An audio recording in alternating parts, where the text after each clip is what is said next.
Excellence का बड़ा ताल्लुक है माइंडफुलनेस के साथ, और एहसान, एक्सीलेंस का मतलब है एहसान। नमाज में एहसान क्या है? मैं आपको एक बड़ी ज़बरदस्त बात बताता हूँ कि एक कंपनी के मैनेजर थे plus also you can say owner थे।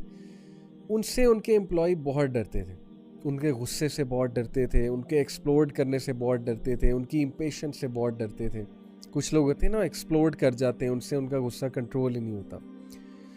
तो किसी ने उनको कहा कि आप जो है ना वो इस चीज़ को कंट्रोल करें, ये चीज़ नुकसान पहुंचा रही है, आपकी लीडरशिप पे क्वेश्चनिंग हो रही है और लोग मुतनफ़र हो रहे हैं, लोगों की परफॉर्मेंस कम हो रही है इस वजह से। ये मैं आपको बिल्कुल सच्चा वाक़या बता रहा हूँ। तो एम्प्लॉय वो जो थे, ऑनर जो थे, वो उन्होंने एक माहिर नफ्सियात के साथ रब्ता किया। माहिर नफ्सियात जब ज़ाहिर है कि वो कुछ पैसे लेते हैं, आपको कुछ प्रैक्टिसेस सिखाते हैं। उन्होंने उनको प्रैक्टिस क्या सिखाई कि आपने मेरे सामने 2 से 3 मिनट जो है ना वो प्रैक्टिस करनी है साइलेंस, कुछ नहीं सोचना।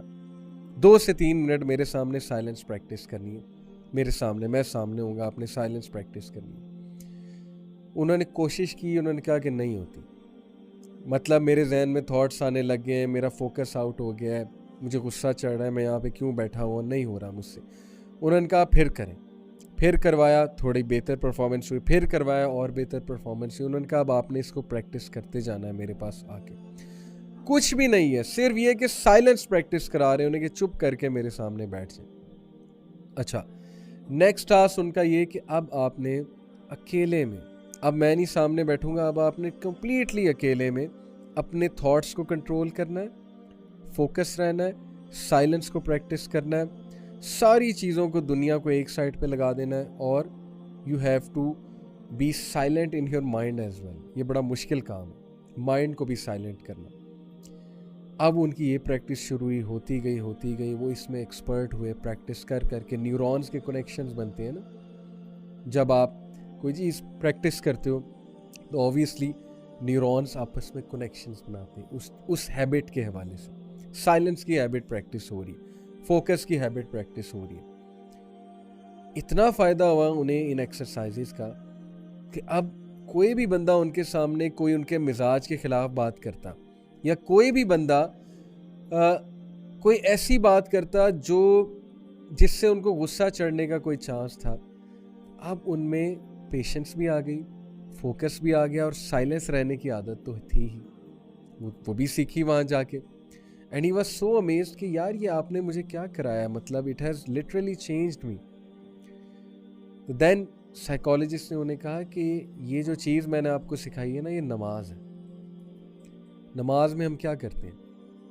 अगर हम नमाज को सही से पढ़ें, हम साइलेंट रहते हैं नमाज में। साइलेंट से मुराद है कि वो बातें तो नहीं करते ना जो हम रोज़मर्रा में करते हैं, हम सिर्फ अल्लाह की याद जो है उसको इस्टेब्लिश करते हैं। जैसे अल्लाह ताला ने मूसा अलैहिस्सलाम को कहा था अकीमिस्सलात लिज़िक्री, कि ऐ मूसा मेरी नमाज कायम करो, मेरी याद को कायम करने के लिए, मेरे ज़िक्र को कायम करने के लिए। हम अल्लाह को याद करते हैं नमाज में।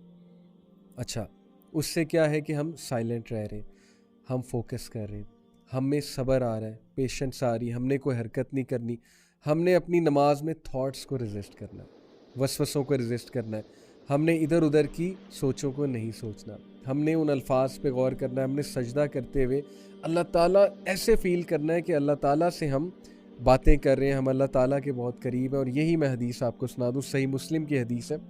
नबी अकरम सल्लल्लाहु अलैहि वसल्लम ने कहा अल एहसानु अन तअबुदल्लाह कअन्नका तराहु फ़इन लम तकुन तराहु फ़इन्नहु यराक। सही मुस्लिम हदीस नंबर 8। एक्सीलेंस, एहसान क्या है कि तुम अल्लाह की वर्शिप करते हो as if you see him. अब इसका ये मतलब नहीं कि अल्लाह की इमेज बना लेनी है। As if you see him से मुराद है कि तुम अपने माइंड में ये लाओ, ये थॉट लाओ कि जैसे अल्लाह सुब्हानहू व तआला तुम्हें देख रहा है। और अगर तुम ये नहीं कर सकते, for if you do not see him then surely he sees you, फिर ये थॉट लाओ कि वो तुम्हें देख रहा है। ये है एहसान। अब जो बंदा इस तरह से नमाज पढ़ेगा, आप सोचें कि वो कितनी उसकी हेल्प होगी, उसका फोकस बनेगा, उसमें से इम्पेशेंस जाएगी, उसको साइलेंस की प्रैक्टिस होगी, उसको सब्र की प्रैक्टिस होगी, उसमें कंपोजर आएगा। आप खुद देखिए कि नमाज हमें क्या सिखाती है।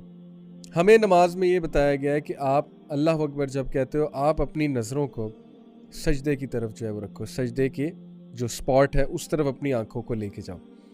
नमाज में आंखें खोलनी चाहिए, आंखें बंद करके नमाज पढ़ना ये मना है, अनलेस एंड अनटिल आपके सामने बहुत ज़्यादा डिस्ट्रैक्शंस हैं।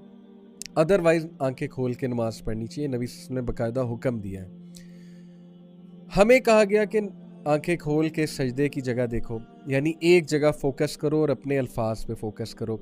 This is building our mindfulness as well as focus, जिसकी आज के दौर में अशद ज़रूरत है।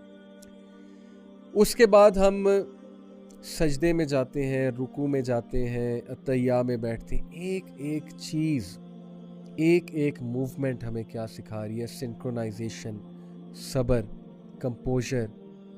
अब अनफॉर्चुनेटली हमारी नमाजें किस तरह की हैं, जिसमें ना फोकस है, ना उसमें सब्र है, ना उसमें अल्लाह ताला की याद दहानी है। उसमें हम अटैच दुनिया के साथ ही होते हैं। हम नमाज में कोई प्लानिंग कर रहे होते हैं, कोई थॉट सोच रहे होते हैं। बहुत मुश्किल हो चुका है फोकस रह के नमाज। और लोग ये बड़ा सवाल करते हैं कि how to be focused in सलाह। The answer is just be focused. ये इसका आंसर है, और क्या इसका आंसर होगा? हाउ टू बी फोकस का आंसर है just be focus, practice focus. This is how mind sciences work. Practice करें फोकस रहने को, प्रैक्टिस करें। थोड़ी बहुत रेजिस्टेंस शुरू में आएगी, फिर आएगी, फिर आएगी, आहिस्ता आहिस्ता आदत बन जाएगी। जैसे वो साइकोलॉजिस्ट ने क्या उन्हें कहा कि अभी आप रेजिस्ट नहीं कर पा रहे, थोड़ा और करें, आप में आदत आ जाएगी, थोड़ा और प्रैक्टिस करें, आ जाएगी। करते करते करते करते आ गई आदत। तो सलाह is the most important activity of the day. नमाज से ज़्यादा इम्पॉर्टेंट एक्टिविटी कोई नहीं है हमारी ज़िंदगी में। और अगर इम्पॉर्टेंट तरीन एक्टिविटी का ये हाल है, ज़्यादातर तो पढ़ते नहीं, अल्लाह ताला सबको हिदायत दे, हमें भी हिदायत दे। जो पढ़ते हैं उसका क्या मामला है, वो हमारी नमाज़ों का क्या मामला है? जल्दबाजी बहुत ज़्यादा, इम्पेशेंस बहुत ज़्यादा, और बस सर से उतारने वाली बात है। तो इस नमाज का फिर वो फ़ायदा नहीं है जो एक्चुअली नमाज का फ़ायदा होना चाहिए। ये नमाज ठीक है, नोट तो हो जाएगी कि पढ़ ली, लेकिन वो फ़ायदे नहीं। माइंडफुलनेस इस नमाज से जो है वो नहीं आएगी। तो नमाज से माइंडफुलनेस लाएं। ये मैं आपको जो है वो टिप दे रहा हूँ अभी। एक और मैं आपको ज़बरदस्त जो है वो कोट सुनाता हूँ। देखें, माइंडफुलनेस, ये कोट सुनिए। Mindfulness is to be aware of one's feelings, thoughts and self talk. Self talk को कहते हैं हदीस नफ्स in relation to Allah. Mindfulness क्या है? To be aware of one's feelings, one's thoughts and one's self talk in relation to Allah सुब्हानहू व तआला। जो लोग अल्लाह ताला से माइंडफुल होते हैं वो अपने आप को काउंसल करते हैं। कैसे? कोई गुनाह का थॉट माइंड में आ रहा है तो वो सेल्फ टॉक करते हैं अल्लाह के बारे में कि नहीं नहीं नहीं, अल्लाह नाराज़ होगा, अल्लाह क्या सोचेगा मेरे बारे में। अल्लाह से बातें शुरू कर देते हैं कि अल्लाह मुझे बचा ले, मुझ पे हावी हो रहा है ये थॉट, ए अल्लाह मेरी मदद फरमा। माइंडफुल है ना अल्लाह के बारे में। जो माइंडफुल ही नहीं है वो अल्लाह से बातें ही नहीं करते, वो अल्लाह ताला से रुजू ही नहीं करते उस टाइम पे। वो उस थॉट को जो है वो प्रेफर करते हैं, जो थॉट जो है वो उनके माइंड्स में जन्म ले चुका है, और अल्लाह ताला को वो याद ही नहीं करते, औज़ बिल्लाह ही नहीं पढ़ते हैं, थॉट को रेजिस्ट ही नहीं करते हैं।